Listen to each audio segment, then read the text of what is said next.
curte a música. E quando a gente está triste, a gente entende a letra. Já ouviram essa? Pois é. Só que hoje não é por causa de tristeza, mas é por causa de intenção, para a gente poder entender.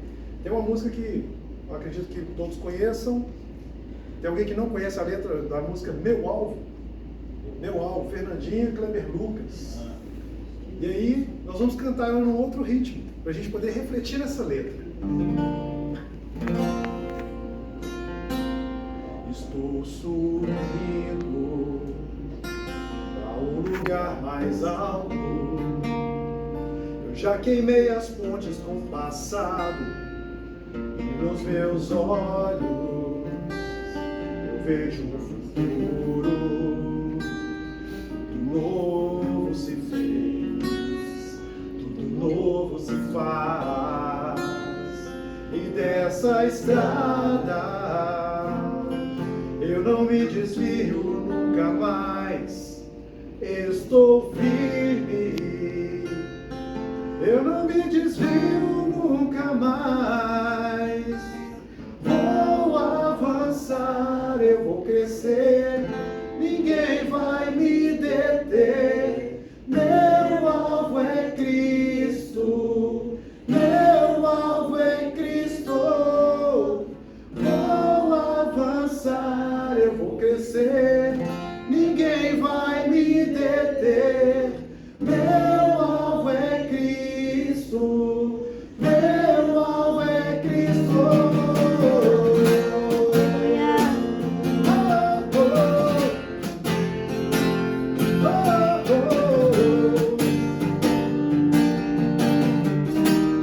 Vamos lá!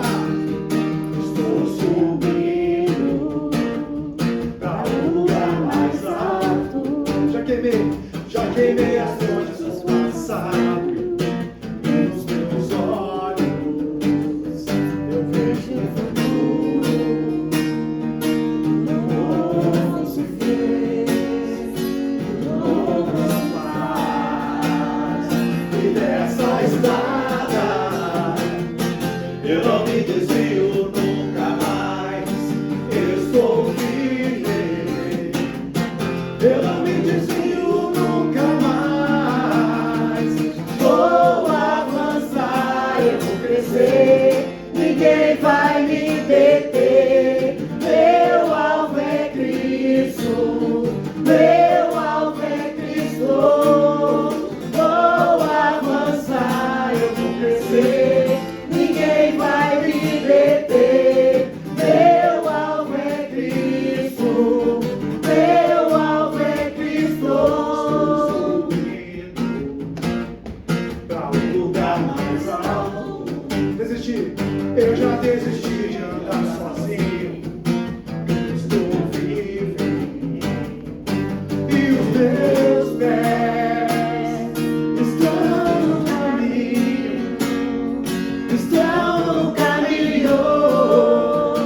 Nessa estrada eu não me desvio nunca mais. Estou firme, eu não me desvio nunca mais.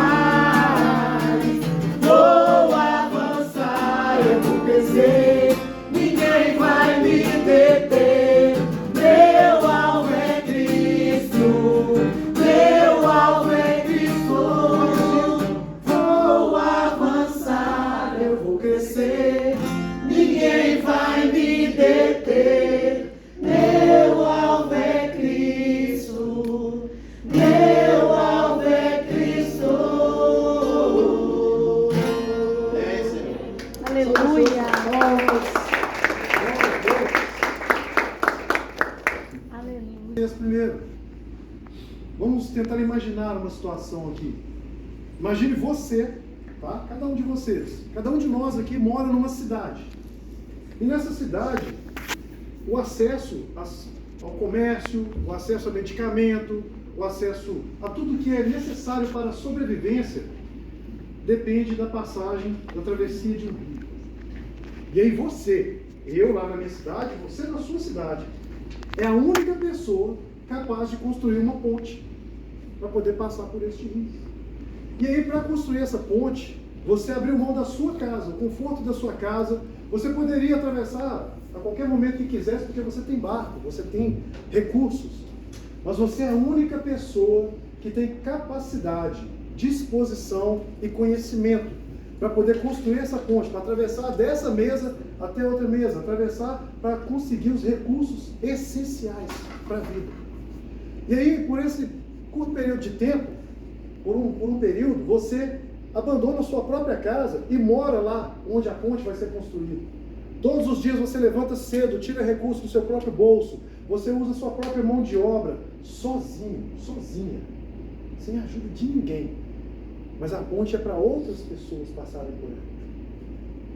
E aí, acontece que a ponte fica pronta, só que as pessoas estavam tão acostumadas a atravessar o rio nadando, pegando balsa, dando a volta lá do outro lado, né, andando longas jornadas, porque elas não sabem se essa ponte é confiável. Elas não tiveram o acesso a quem você era, elas não sabem se a sua formação é boa o suficiente, se aquela ponte realmente é boa, a estrutura suporta. Outras pessoas até arriscam passar pela ponte. Algumas chegam ao outro lado e percebem, cara, é muito fácil, melhorou tudo, ficou muito bom. Mas algumas pessoas chegam no meio da ponte, em algum determinado ponto, e falam, eu não vou confiar mais nessa ponte. Aí ela pula no rio e vai atravessar a mar. Outras pessoas chegam quase do outro lado, elas falam, não, eu não vou confiar nessa ponte, não. Ela volta pela ponte, para poder dar a volta. Como você se sentiria? Sabendo que você fez algo, construiu algo, dedicou tempo, esforço, recursos, e as pessoas simplesmente não desfrutam daquilo. E é com isso que nós vamos trabalhar agora. Vamos falar um pouco sobre o livro de Hebreus. O livro de Hebreus, quero te convidar a abrir no capítulo 1. Pode pegar aí sua Bíblia pelo seu celular, livro de papel, ou vamos acompanhando aqui. Hebreus capítulo 1. E aí eu vou tentar falar um pouco sobre todo esse livro, né? Eu vou falar sobre os principais tópicos de cada capítulo, para a gente poder entender o contexto dessa história, tá? E o título dessa mensagem de hoje é Do escritor de Hebreus para a igreja contemporânea.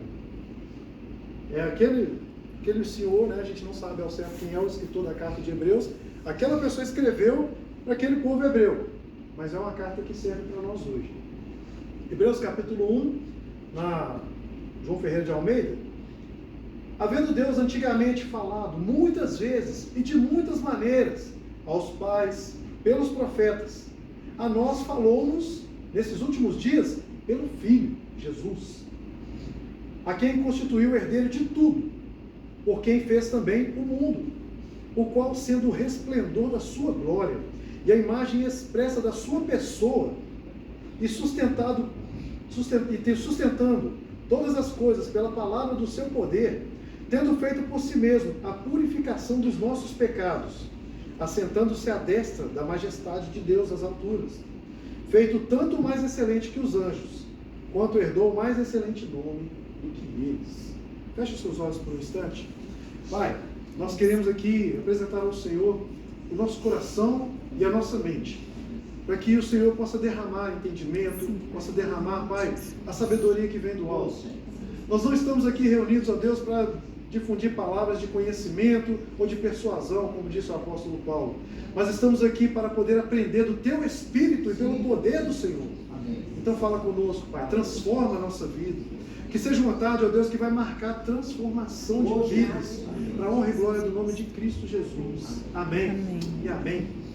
Então, meus irmãos, livro de Hebreus, fazer um apanhado rápido aqui. Esse primeiro capítulo, ele fala sobre Jesus sendo superior aos anjos, porque naquela época ainda tinha gente que acreditava, né, nos anjos, acreditava que o poder de Deus se manifestaria através de seres celestiais, ainda tendo ouvido falar de Cristo, presenciado Cristo sendo ali, se revelando como o Salvador, o Messias. Aí capítulo 2, ele vai mostrar Cristo como Filho do homem, né? O homem, 100% homem, 100% Deus, porque tinha também mitos de que Cristo era só um espírito. Então teve pessoas que não tiveram contato com ele, mas ele precisa provar para os próprios hebreus que Cristo veio ao mundo, ele nasceu menino, né, na manjedoura, nasceu de forma mais humilde. Então, superior aos anjos e sumo sacerdote, idôneo e compassivo. Por que compassivo? Ele se compadece de nós porque ele viveu o que nós vivemos. Ele experimentou dessa carne.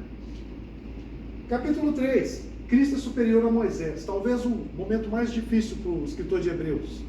Porque, imaginam vocês, que o povo judeu, ele tinha toda a certeza de que aquele povo saiu do Egito, peregrinou por 40 anos no deserto e chegou à terra de Canaã. E Moisés fez uma obra que deu para ver ela toda, deu para ver ela começando, deu para ver o meio e deu para ver o final. Mesmo ele não tendo entrado, ele chegou lá e mostrou, é lá que vocês vão entrar. Então foi uma obra completa, certo? Foi visível, palpável, eles habitaram a terra prometida. Só que aí o desafio é esse, é falar, e Cristo? Porque Cristo morreu e ressuscitou, e cadê o reino de Deus? Ele estava esperando um governante, ele estava esperando alguém que fosse derrotar o exército romano, que fosse subjugar Roma e tantos outros povos, e ia governar o mundo. E aí, essa é a grande dificuldade do escritor de Hebreus. É provar para a gente que Cristo foi superior a Moisés.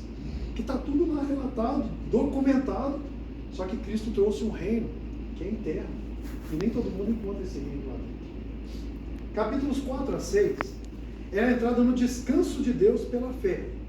E vai ter outra parte que vai ser Cristo sendo superior aos sumos sacerdotes daquela época. E aí ele vai falar muito sobre o descanso. O que é o descanso de Deus? Muita gente fala assim, descanso inclusive é o nosso mandamento, né? Guardarás o sábado, né? Não é o sábado, o dia da semana. Ter um dia de descanso. Porque Deus também descansou. Ele, após ter construído a terra, construído o mundo, ele descansou no sétimo dia. Aí muita gente às vezes olha para isso e fala assim, será que Deus estava assim? Que trabalheira! Meu eu! Que trabalheira! Não! O descanso aqui, que inclusive o autor quer trazer para a gente, é desfrute, é contemplação. É porque Deus, após ter construído tudo aquilo, viu que era tudo muito bom. E aí ele começa a contemplar aquilo, o próprio Deus contemplando a própria obra dele. É como você, quando vem uma mãe dar à luz do filho, foi gerado aqui dentro. Cara, é uma sensação que só quem é sabe. Só quem é sabe qual é a sensação. Então, ele vai demonstrar essa importância do descanso sabático, que Jesus é o nosso sábado. Jesus, ele trabalhou por nós para que nós pudéssemos descansar nele. Ou melhor, para que nós possamos continuar descansando nele. E Cristo é superior aos sumos sacerdotes. Vai ser ali até o final do capítulo 6. E ele vai concatenar isso com o capítulo 7, que é o sacerdócio segundo a ordem de Melquisedeque, que era um sacerdote que não tinha origem. Abraão chegou lá e apresentou a oferta diante de Melquisedeque. Então é justamente isso, porque eles falam, qual é a linhagem de Jesus? Jesus veio de quem? Ele estudou com quem? Quem foi que deu o crachá de Jesus como sacerdote? Quem foi que autorizou e registrou ele lá na empresa dos sacerdotes? O Melquisedeque. Ele é o sumo sacerdote da ordem de Melquisedeque. E aí ele vai mostrar também no capítulo 8 que o antigo pacto era um símbolo transitório. E Cristo é mediador de um pacto melhor e eterno. E ainda nessa ideia ainda de sumo sacerdócio, ele vai chegar no capítulo 9, que ele vai mostrar que os sacrifícios que eram feitos no templo, no santuário, eles eram sacrifícios imperfeitos. Por isso era necessário repetir continuamente aquele sacrifício. Não era suficiente. Todo ano tinha que ir lá fazer aquele ritual, sacrificar um animal, projetar ali e pôr as mãos sobre a cabeça do bode, para poder transferir os pecados do homem para o animal. Então tem toda essa estrutura, estava apontando para que um dia nós pudéssemos ter um sacrifício eterno, um sacrifício suficiente. E aí no capítulo 9 ele está falando sobre isso com os hebreus, né? Capítulo 10, a exortação a perseverar na fé. Por que ele fez toda essa construção narrativa? Porque tinha muita gente que estava voltando para o judaísmo. Tinha muita gente que tinha entendido que Jesus era o Messias, acreditava, mas essas pessoas sofreram perseguições. Os comércios já não eram mais aceitos. As pessoas eram ridicularizadas na rua, eram presas, né? Não era como hoje que alguém só te chama de crente safado. Você é um crente hipócrita, você pecou a vida inteira, agora está na igreja. Ou então, esse pastor aí, pastor é todo ladrão. Gente, sim, devia fazer nem cosquinha na gente. Porque lá a pessoa era arrancada de dentro de casa e era levada para tomar açoite, era lançada dentro do Coliseu para enfrentar leões. Uma família inteira era colocada diante ali de animais selvagens para poder ser morta, para ser espetáculo para as pessoas. E aí a gente começa a entender por que muita gente estava retrocedendo para o judaísmo. Porque, não sei se você sabe, o judaísmo era aceito pela cultura romana. Os romanos imperavam lá, eles dominaram, então eles falaram assim, não, peraí, esse povo tem um negócio aqui que é interessante. Vou mexer nisso não. Deixa eles serem judeus. É interessante pra gente, porque eles funcionam bem assim. Porque o povo judeu não se deixava subjugar. É igual o índio, né? Por que índio não foi escravizado? Não se deixava subjugar. O índio morre, mas você não consegue escravizar o índio. Ele é livre. Aquele povo conheceu a Deus, Deus se revelou para a humanidade através deles. E eles tinham plena certeza disso. Então ninguém podia subjugar aquele povo. Ou seja, não dava para impor uma cultura sobre eles. Então o que a gente faz? Você não pode vencê-los, junte-se a eles. Então, ser judeu era normal. Só que ser cristão era um problema. Porque o cristão era livre. O cristão ele estava transcendendo, ele estava mostrando que existia algo superior. Ele não estava nem aí. Ah, você vai matar? Pode matar. Não, porque nós vamos pegar a sua família. Pode pegar. E aí muita gente não estava suportando isso. Capítulo 11. A natureza da fé e exemplos antigos, né? Aí Hebreus capítulo 11 é famoso, a galeria dos heróis da fé. E aí ele vai começar desde Abel, que apresentou um sacrifício agradável ao Senhor, uma oferta agradável ao Senhor. Aí ele vai passando por Abraão, Isaac, Jacó, vai falando sobre os profetas, né? Josué, José, e ele conta ali alguns trechos de histórias para poder falar assim, eles foram exemplos do que Cristo se tornaria. Por isso podemos confiar em Jesus, porque Jesus fez o que nenhum deles conseguiu fazer. Agora olha que desafio. Imagina alguém virar para você e falar assim, tem um cara que eu vou te apresentar e ele vai ser o melhor pai para você do que seu pai. Não, melhor, eu vou pegar o seu filho e vou levar para ele cuidar, porque ele vai cuidar melhor que você, vai ser um pai melhor que você. Gente, é assim, por isso que eles falam, falou aos nossos pais, lá no verso 1, falou aos nossos pais antigamente. Por quê? Aquele povo entendia essa questão da descendência de Abraão, né? Porque Deus falou, chamou Abraão para fazer a grande nação. Capítulo 12, perseverança no meio das provações, pelo exemplo de Cristo. Então ele vai mostrar como que Cristo sofreu tudo que nós sofremos e muito pior. E não só sofreu, né? Ele morreu por nós, mas ele ressuscitou no terceiro dia. Então nós temos essa confiança de que ele sabe tudo que nós passamos. Ele consegue sustentar todas as coisas pelo amor que Deus teve por nós. Porque Deus amou o mundo de tal maneira que enviou o seu Filho unigênito para que todo aquele que nele crê não pereça, mas tenha vida eterna. E olha que interessante que em Hebreus vai revelar uma coisa interessante. Porque essa passagem fala do Filho unigênito. Se é unigênito, é só ele que é filho, não é? Lá em Hebreus capítulo 2, capítulo 1, vai ser uma cena narrada. Eu vou abrir aqui uma aspa porque, né, eu não posso afirmar isso categoricamente. Mas é como se fosse o momento da sala do trono. Imagina a sala do trono de Deus. E Jesus ressurreto e assunto aos céus aqui na terra. E de repente ele entra no palácio de Deus celestial. Ele entra ali na presença do Senhor, diante dos anjos. Que ele vai falar assim, a qual dos anjos Deus falou, tu és o meu filho, hoje eu te gerei. Hoje, naquele momento, tu és primogênito entre as nações. O filho unigênito, é muito bom. O filho unigênito, só ele tinha acesso a Deus, só ele tinha acesso direto. Ele vira primogênito das nações. Primogênito significa o quê? Que tem mais? Filhos. Então nesse momento é o momento em que Deus apresenta Jesus, porque fala os anjos perguntando, quem é este? Era diferente, era um corpo diferente, não era humano, não era anjo, era o Filho de Deus revelado no trono da graça, vindo se assentar à direita de Deus, para garantir a mim e a você acesso à sala do trono. E por fim, capítulo 13, ele vai falar sobre a importância do amor fraternal, são as nossas obrigações cotidianas, cuidar das pessoas, ser alguém pronto para ajudar. E Ele vai mostrar que quando você persevera nesse amor, você consegue sim ser um discípulo fiel do Senhor. E Ele vai dar saudações finais. E qual é a mensagem para nós desse autor? Porque aqui a carta foi escrita para os hebreus. E o que isso significa para nós hoje? Para que nós não venhamos retroceder na nossa fé. Lembram da ponte? Essa ponte já foi construída por Jesus.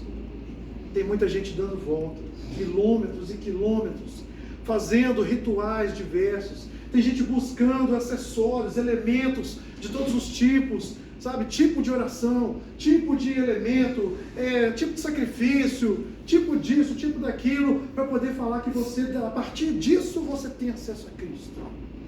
E aí tem uma coisa que eu gosto sempre de falar, e é engraçado, você sempre vê o mesmo exemplo. Imagina que se para você ter acesso a Deus, fosse necessário você ter uma tampinha de garrafa PET. A coisa mais simples que existe. Você acha em qualquer lugar. Mas quem tem uma tampinha de garrafa PET é agora. E se a gente estivesse aqui falando assim, só vai ser salvo quem conseguiu uma tampinha de garrafa PET. Será que todo mundo aqui conseguiria? E será que, ainda que isso seja divulgado mundialmente, todo mundo vai conseguir uma tampinha de garrafa PET? Isso significa que o sacrifício de Jesus, ele foi feito de uma vez por todas, para que nenhum de nós precisasse gerar tipo de elemento, ficar falando que tem que passar por isso, tem que fazer aquilo, para você ser salvo, para você ser aceito por Deus. Ele é o sumo sacerdote, ele já fez o sacrifício necessário. Então, meu irmão, minha irmã, fique tranquilo. As tribulações dessa vida, 2 Coríntios 4:8 é a minha passagem favorita. Outro dia também me perguntaram, qual é a sua passagem favorita? 2 Coríntios 4, a partir do 8. Somos pressionados, mas não desanimados, perplexos, mas não desesperados. Nós somos perseguidos, mas não destruídos. E nós carregamos em nós o morrer de Cristo, para que também a ressurreição dele seja manifesta em nós. Só que ele vai falar uma coisa que desafia o nosso entendimento agora. Porque a nossa leve e momentânea tribulação. Você está passando, meu irmão, leve e momentânea tribulação. Só traz para nós um eterno peso de glória. E nós precisamos ter essa confiança para não ficar retrocedendo na fé. Para não precisar ficar fazendo acordos ou retrocedendo para aquela prática onde a gente vai ser aceito, onde ninguém vai criticar a gente. Um lugar confortável, onde as pessoas vão olhar assim, ah não, mas você é crente igual a Renata? Tem eu. Não, mas você é crente ali, bom, o irmão ali, chegar, ficar sentado ali e tal, só, né? O crente 007, né? Ninguém nem sabe que você veio para cá. Mas eu estou aqui também, não é para ninguém sair falando aos 7 minutos. Comunique com alguém sobre o amor de Deus. Comunique às pessoas que existe um lugar no meio da cidade administrativa em que o amor de Cristo é revelado todas as segundas e todas as sextas. Fora os grupos, que eu não sei se você sabe, tem grupos que se reúnem embaixo aqui, ó. Sim. Né? A gente sabe, tem pessoas aqui lá no meu DR. Gente, o amor de Cristo está sendo manifesto em vários lugares. Então não tenha medo, não precisa retroceder, não se adeque. Por isso que Romanos capítulo 12, no verso 2 fala, não se amoldem aos padrões deste mundo, mas sejam transformados. Transformai-vos. Olha que interessante o verbo reflexivo, né? Você se transforma pela renovação do seu entendimento, para que possa experimentar a boa, agradável e perfeita vontade de Deus. Amém. Que essa vontade seja manifesta nessa tarde sobre a nossa vida, que nós possamos verdadeiramente experimentar esse amor. Amém. Ter clara certeza do nosso acesso à sala do trono, pastora, por favor, venha orar pelos pedidos. Tenha plena convicção de que o sacrifício maior já foi feito. Tudo que a gente passar nessa vida, toda dificuldade, meu irmão, minha irmã, qualquer que seja a sua dificuldade, apresente ao Senhor Jesus, porque Ele conhece, Ele se compadece de nós. E creia que você é salvo. Creia que todos quantos o receberam, deu-lhes o poder de serem feitos filhos de Deus. Que Deus te abençoe. Você vai orar aqui pelos pedidos, vai nos despedir. Glória a Deus. Vamos orar. O Senhor é bom e quando a gente vive Jesus, automaticamente a gente replica Jesus. A gente convida as pessoas, a gente